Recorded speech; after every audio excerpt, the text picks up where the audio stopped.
I said, hey, Yeah, we're in hey, Rabbi. hey, Gimel. Oh, hey, Dollar. And wait a minute. Hey, Hey. Base. Kevin Revi was brought up to Yerushalayim from a distance of a day's journey in any direction, and which were his limits: Eilat in the south, Akrevat in the north, Lod in the west, and Yodain in the east.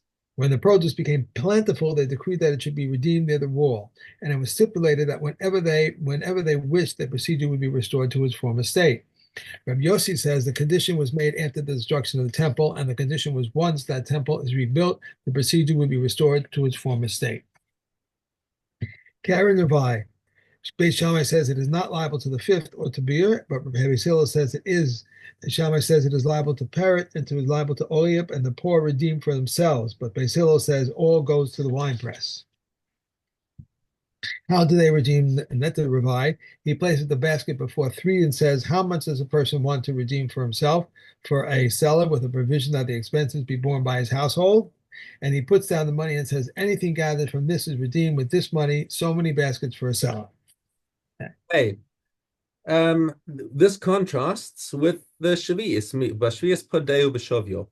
When it comes to Shmita, you redeem it for whatever the market value is of the product. You can, and that includes whatever the price would be of taking the produce to the market. That's how much things are worth, simply. Right. Im haya hakol mufkar. However, if it was a non-Shemitah year and the farmer just said, I couldn't be bothered with farming this stuff. I'm making everything hefka. Whoever wants to come and take, come and take. Okay. And now and it's a Kerem Revi. So now you've got to redeem it. At what price do you redeem it? Ein lo ela schar lekita. He can only deduct the price of hiring workers to harvest it, but not the price of taking it to the Right. market when it comes to redeeming. Okay. Hapode netaravai shelo. When you're redeeming your own netaravai, mosif alav chamishiso, you have to add the external fifth. In other words, an extra quarter on the original. Bain shehu shelo, bain shinitan lo b'matana, and it doesn't matter whether it was given as a gift or whether he purchased it or whether it's his own from the outset. Okay. Erev Yom Tov Harishon Shel Pesach. Now, um, on Erev Yom Tov of Pesach, on in the Shel Revius or Shel Shavius, in the fourth year and in the seventh year. In other words, the year after the Maaser Ani year. Right. Maaser Ani is the third and sixth, so in the fourth and seventh year is the time for Biur. And even nowadays, we have a zeicher to this in the fourth and seventh years. We'll say a little vidoy on Erev Pesach. Haya biur, ketzad haya biur. So how was this performed? Nosnin chumas maaseh lebali. You make sure before the Zman beer has come that any truma you've got and chumas maaseh that you've got has been given to the Kohen. Maaser Rishon Labalav. And Maaser Rishon, if you have Levium who can prove that they're Levium, then you make sure that the Maaser Rishon has gone to Levium. Maaser Ani Labalav. And any Maaser Ani that you owe has to have been given to the poor. Maaser Sheni Vabikurim. And now, what happens if you've got Maaser Sheni and Bikurim, which need to be taken up to Yerushalayim, whether it's money or whether it's produce? Um, Misbarim b'chol makom. If you haven't taken it up to Yerushalayim by Erev Pesach, it has to be destroyed. Okay.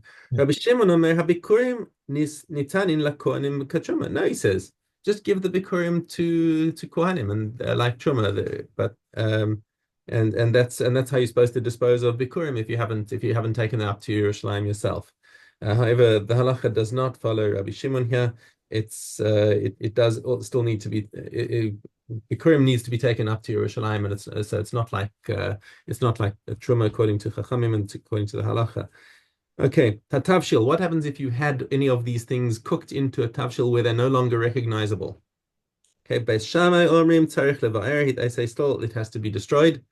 Beis Hillel omrim harehu k'mavoar. It's already been destroyed. It's lost inside the dish.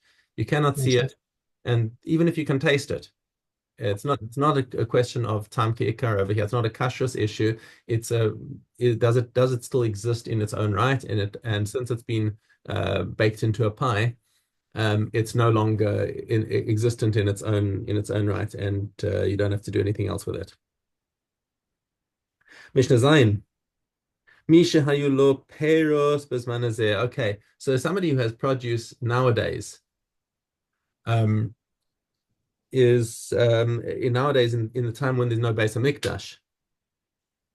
Vegia shasabir, and now has come the time when you have to get rid of your produce, etc., and you can no longer take it up to Yerushalayim. Beis Shammai omrim tzarich lechalalan ala kesef.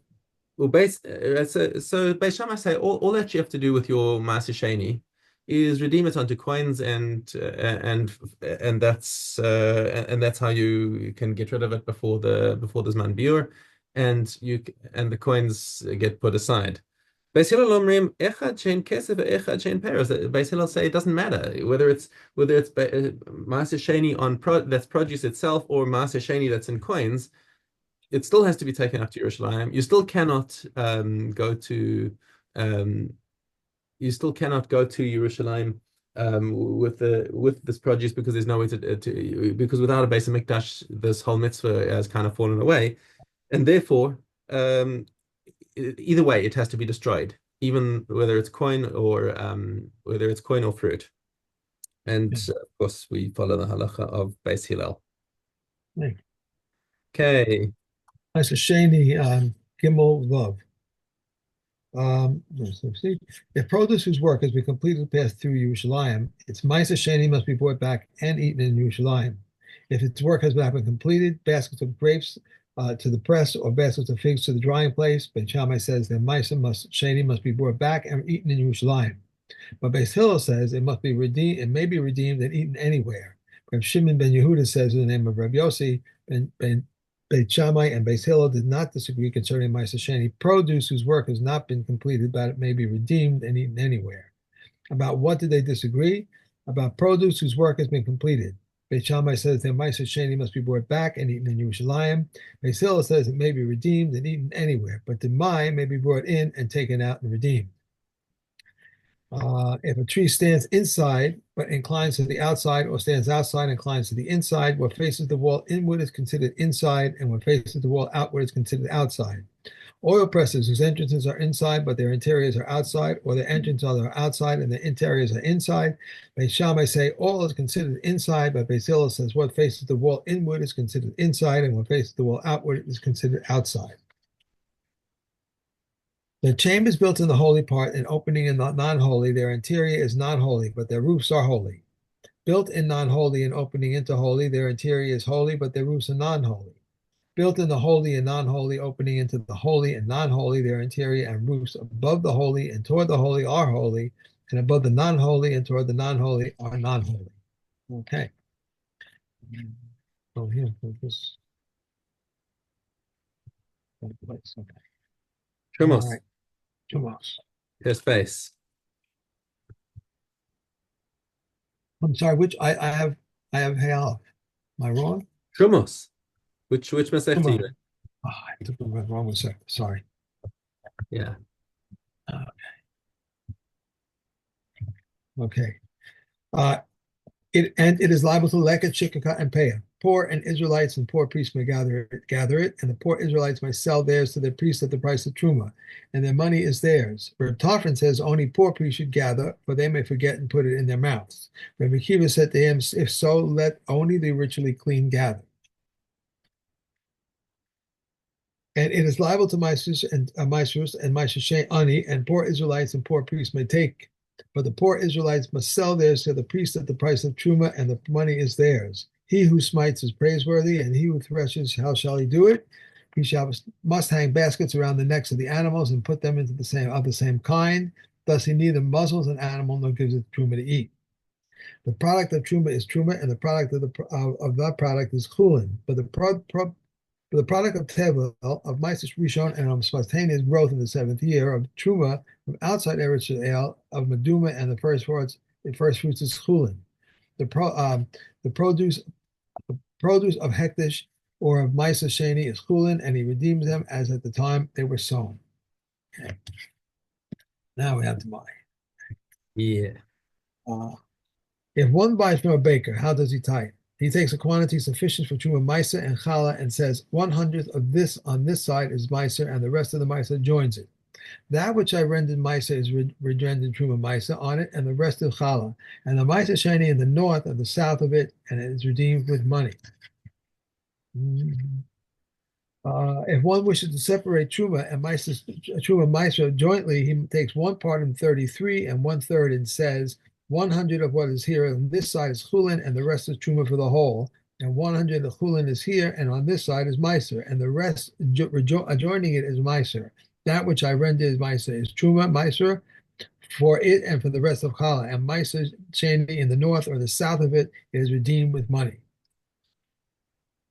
If one buys from a baker, he may separate tithes from the warm for the cold and from the cold for the warm, even if of several molds. So says Reb Meir. And Yehuda forbids because I say yesterday's wheat was from one, today's from another. Reb Shimon forbids in the case of Truma Maaser, but permits in the case of Challah. Okay. Negaim.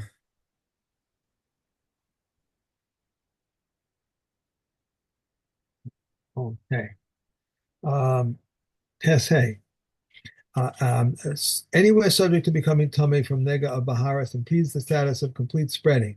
Anywhere not subject to becoming tummy from nega of Baharis does not impede the status of complete spreading.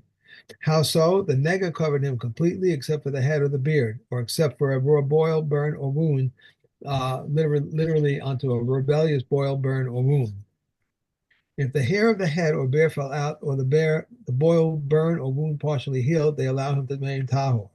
If it covered him completely except for the area the size of a half a lentil next to the head, beard, boil, burn, or wound, and subsequently the hair of the head or beard fell out, or the boil, burn, or wound partially healed, even if the normal looking skin became afflicted with Baharas, he is tummy until he covers it completely. If two Baharas, one tummy and one tahor, spread from one to the other, and then covered the afflicted person completely, he is tahor. On his upper lip, on his lower lip, or his two fingers, or his two eyelids, even though only when they are pressed together do they appear as one, he's tahor. If it covered him completely except for a white blemish, he's tummy. If after being covered completely, his extremities reverted to a type of white blemish, he is tahor. If his extremities reverted on a patch of skin smaller than a lentil, Reb Meir renders it tummy. The sages say a white blemish smaller than a lentil is an indication of tuma originally, but is not an indication of tuma afterwards. The Kohen shall confine someone who comes completely white. If white hair appears, the Kohen confirms him. Then either both or one of the white hairs became black or shortened, a boil touched or surrounded both or one of the white hairs, or the white hairs became separated by either a boil, the healing skin of a boil, a burn, the healing skin of a burn, or a dull white blemish. If subsequently a patch of living skin or white hair appears, the afflicted person is tummy. If no patch of living skin appeared nor any white hair, he is tahor. But in all cases, if the extremities revert to a normal appearance, they remain as they were. If he covered him partially, he is tummy, and if he covered him completely, he is tahor. Okay. Okay, Amos. Okay, Daladud Beit. Rav Elazar ben Shammah says, let the honor of your student be as dear to you as your own, the honor of your colleague as the reverence for your teacher, and the reverence for your teacher as the reverence of Hashem, for heaven. Rav Yehuda says, be meticulous in study, for a careless misinterpretation is considered tantamount to willful transgression. Rav Shimon says there are three crowns, the crown of Torah, the crown of priesthood, and the crown of kingship, but the crown of the good name surpasses them all. Then the Ori says, exile yourself to a place of Torah and do not assume that it will come after you, or that your colleague will cause it to remain with you, and do not rely on your own understanding. And then we have Yud Daled base. Rabbi Yochanan Beguda testified that a deaf mute who was given in marriage by her father may be released by a bill of divorce. They said to him, this one is also the same. If two deaf mute brothers were married to two deaf mute sisters, or two competent sisters, or two sisters, one a deaf mute and one competent, or if two deaf mute sisters were married to two competent brothers, or to two deaf mute brothers, or to two brothers, one a deaf mute and one competent, these widows are exempt from Chalitza and from Yibum. If they were not related, they should marry, and if then they wish to divorce, they may. If two brothers, one a deaf mute and one a competent, were married to two competent sisters, and the deaf mute husband of the competent sister died, what should the competent husband of the other competent do? Nothing, because she is released as his wife's sister. If the competent husband of the competent sister died, what should the deaf mute husband of the other competent sister do? He must discharge his wife with a bill of divorce, and his brother's wife is perpetually forbidden. If Okay. two competent, We're done. is We're that it? done. We're Yeah. done. Okay. Okay. Okay. Great. Thank you. Any